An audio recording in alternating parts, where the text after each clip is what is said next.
ഏറ്റവും ലെസറായിട്ടുള്ള ഒരു punishment Pulsar സുനിക്ക് അടക്കം കിട്ടിയിരിക്കുന്നതിന്റെ പ്രധാനപ്പെട്ട കാരണം അവരുടെ റിഫോം പൊട്ടൻഷ്യലാണ്. അഥവാ അവർ പ്രായക്കുറവുള്ള ആൾക്കാരാണ്, കുടുംബമുള്ള ആൾക്കാരാണ്. അപ്പോൾ എത്രത്തോളം മാനസിക പരിവർത്തനം അവർക്കുണ്ടാകും എന്നതിനെ കൂടിയാണ് ഇവിടെ കോടതി പരിഗണിച്ചിരിക്കുന്നതെന്ന് നമുക്ക് മനസ്സിലാകും.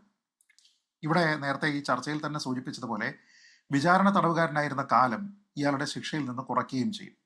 എന്നുവെച്ചാൽ പൾസർ സുനി അയാൾക്ക് കിട്ടിയിരിക്കുന്ന 20 വർഷം തടവിൽ ഏതാണ്ട് 7 വർഷം പൂർണ്ണമായിട്ട് അനുഭവിച്ചു കഴിഞ്ഞു. അപ്പോൾ സത്യത്തിൽ കോടതി അസസ് ചെയ്യേണ്ടിയിരുന്നത് 7 വർഷം തടവ് പൂർത്തിയായ ഘട്ടത്തിൽ അയാളുടെ റിഫോം പൊട്ടൻഷ്യൽ എന്താണ് എന്നതിനെക്കുറിച്ചായിരുന്നു പരിശോധിക്കേണ്ടത്. നമ്മൾ അറിയാം, അയാൾക്ക് ഒരു തരത്തിലുമുള്ള പശ്ചാത്താപം ഉണ്ടെന്ന് തോന്നുന്ന ഒരു തരത്തിലുള്ള പ്രവൃത്തിയും അയാളുടെ ഭാഗത്തു നിന്ന് നമ്മൾ കാണുന്നില്ല. അയാൾ ചില മാധ്യമങ്ങൾക്ക് ഈ കാലയളവിൽ നൽകിയിരിക്കുന്ന അഭിമുഖത്തിൽ അയാൾ പറഞ്ഞത് താൻ ചെയ്തത് ഒരു കോഴിയെ പിടിക്കുന്നത് പോലെ ലളിതമായിട്ടുള്ള ഒരു കാര്യമാണെന്നാണ്. അതെ.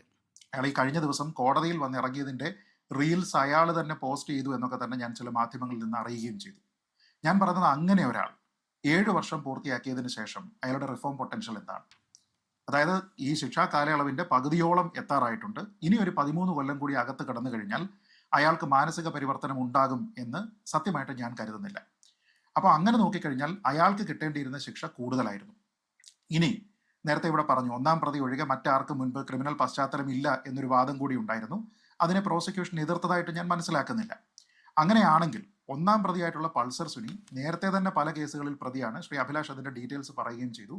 അപ്പോൾ വളരെ മോശം പശ്ചാത്തലമുള്ള പൾസർ സുനിക്കും അങ്ങനെയുള്ള ഒരു ക്രിമിനൽ പശ്ചാത്തലം ഇല്ലാത്ത ആൾക്കാർക്കും ഇങ്ങനെയുള്ള ഒരു കേസിൽ ഒരേ പരിഗണന തന്നെയാണ് ശിക്ഷയുടെ കാര്യത്തിൽ കൊടുത്തിരിക്കുന്നത് എന്നുള്ളത് ദൗർഭാഗ്യകരമാണ്. അതേപോലെ തന്നെ പൾസർ സുനിക്ക് മേലുള്ള നിരവധി വകുപ്പുകൾ ഈ 20 വർഷത്തിന്റെ 376B ഒഴിച്ച് ബാക്കിയുള്ള 376D അതൊഴികെ ബാക്കിയുള്ളത് നമ്മൾ നോക്കിക്കഴിഞ്ഞാൽ അതിൽ തന്നെ അയാൾക്ക് ഏതാണ്ട് 18 20 വർഷം അഡീഷണൽ കിട്ടാനുള്ള വകുപ്പ് കൂടിയുണ്ട്. പക്ഷെ അങ്ങനെയുള്ള അയാളെയും അതിനേക്കാൾ ലെസർ ക്രൈം ചെയ്തിരിക്കുന്ന വകുപ്പുകൾ ചുമത്തിയിരിക്കുന്ന മറ്റുള്ളവരെയും ഒരേപോലെ തന്നെ പരിഗണിച്ച് എല്ലാവരും ഒരേ ശിക്ഷാ കാലയളവ് മാത്രം സെർവ് ചെയ്താൽ മതി എന്ന് പറയുന്നത് അതിനേക്കാൾ വലിയ ദൗർഭാഗ്യകരമായിട്ടുള്ള ഒരു അവസ്ഥയാണെന്നാണ് ഞാൻ കരുതുന്നത്. ഇതാണ് ആ ചോദ്യത്തിന്റെ ആദ്യ ഭാഗത്തോടുള്ള എൻ്റെ പ്രതികരണം.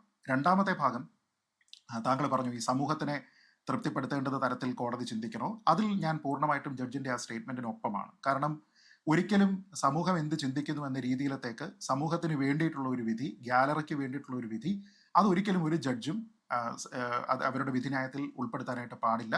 പൂർണ്ണമായിട്ടും ഇൻഡിപെൻഡന്റ് ആയിട്ട് വാദിഭാഗത്തിനും പ്രതിഭാഗത്തിനുമെല്ലാം അവരുടെ സ്വാതന്ത്ര്യങ്ങൾ പൂർണ്ണമായിട്ടും അനുവദിച്ച് വളരെ കൃത്യമായിട്ട് ന്യൂട്രൽ ആയിട്ടുള്ള ഒരു പൊസിഷനിൽ ഈ കേസ് എടുക്കുക, വളരെ ബാലൻസ്ഡ് ആയിട്ട് തന്നെ ഈ കാര്യങ്ങളെ മനസ്സിലാക്കുക എന്നുള്ളതാണ് ഏതൊരു ജഡ്ജും ചെയ്യേണ്ടത്. എങ്കിൽ മാത്രമേ ആ വിധി ഉണ്ടാവുകയുള്ളൂ.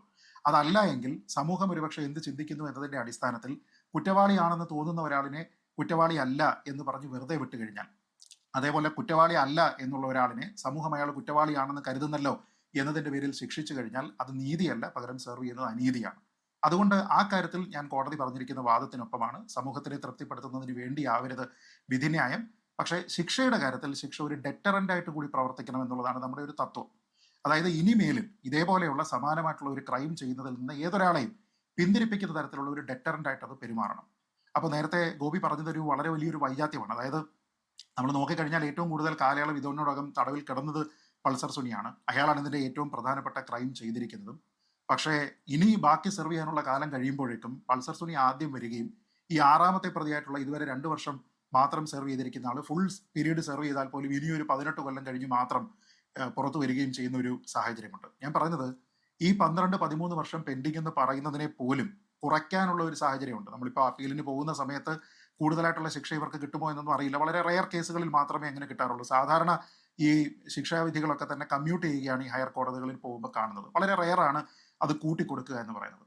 ഇനി അങ്ങനെയാണ് എങ്കിൽ ഈ 12-13 കൊല്ലം ഉള്ളതിനെ 10 കൊല്ലമായിട്ടോ 8 കൊല്ലമായിട്ടോ ഒക്കെ കുറയ്ക്കുകയും ചെയ്തു കഴിഞ്ഞാൽ ഇതിനോടകം 7 വർഷം ജയിലിൽ കിടന്നതിന് ശേഷവും ഒരു മാനസിക പരിവർത്തനവും ഉണ്ടാകാത്ത ഒരാൾ പുറത്തേക്ക് വന്നു കഴിഞ്ഞാൽ അത് സമൂഹത്തിന് നൽകുന്നത് റിഫോംഡ് ആയിട്ടുള്ള ഒരു വ്യക്തി എന്ന രീതിയിലത്തേക്കുള്ള ഒരു ഇംപ്രഷൻ അല്ല, മറിച്ച് അതീവ ഗുരുതരമായിട്ടുള്ള കുറ്റകൃത്യങ്ങൾ ചെയ്തിരിക്കുന്ന, ഒരു തരത്തിലുള്ള മനസാക്ഷി കുത്തും ഇല്ലാത്ത ഒരു വ്യക്തി, അയാൾ അറ്റ് ലാർജ് എന്ന് പറയുന്നത് പോലെ നമ്മുടെ സമൂഹത്തിൽ ഇനിയും ഒരു പൊട്ടൻഷ്യൽ ക്രിമിനലായിട്ട്, ഇനിയും ഇവിടെയുള്ള അമ്മ പീഡിപ്പിക്കാനായിട്ട് അയാൾ ഇവിടെ ഇറങ്ങുന്നു എന്ന് പറഞ്ഞു കഴിഞ്ഞാൽ അതിനെ പ്രിവെന്റ് ചെയ്യുന്നതിന് വേണ്ടിയിട്ടുള്ള ഒരു സംവിധാനമായിട്ട് കൂടി നമ്മുടെ ശിക്ഷ പ്രവർത്തിക്കണം. ഇനി ഒരാളും ഇതേപോലെ ആൾക്കാരെ പീഡിപ്പിക്കുന്ന സമയത്ത് നമുക്ക് ഇത്രയൊക്കെ അല്ലേ കിട്ടുകയുള്ളൂ, ഇത്രയും പ്രമാദമായിട്ടുള്ള ഒരു കേസിൽ ഇതാണ് വിധിയെങ്കിൽ നമുക്ക് എന്ത് കിട്ടും? അതായിരിക്കും ഒരുപക്ഷെ ശ്രീജിത്ത് പണിക്കർ, അതായിരിക്കും ഇന്ന് സ്പെഷ്യൽ പബ്ലിക് പ്രോസിക്യൂട്ടർ ഇത് സമൂഹത്തിന് നൽകുന്ന തെറ്റായ സന്ദേശം എന്ന് അദ്ദേഹത്തിന്റെ പ്രതികരണത്തിൽ നമ്മൾ വായിച്ചെടുക്കേണ്ടത് തന്നെയാണ്.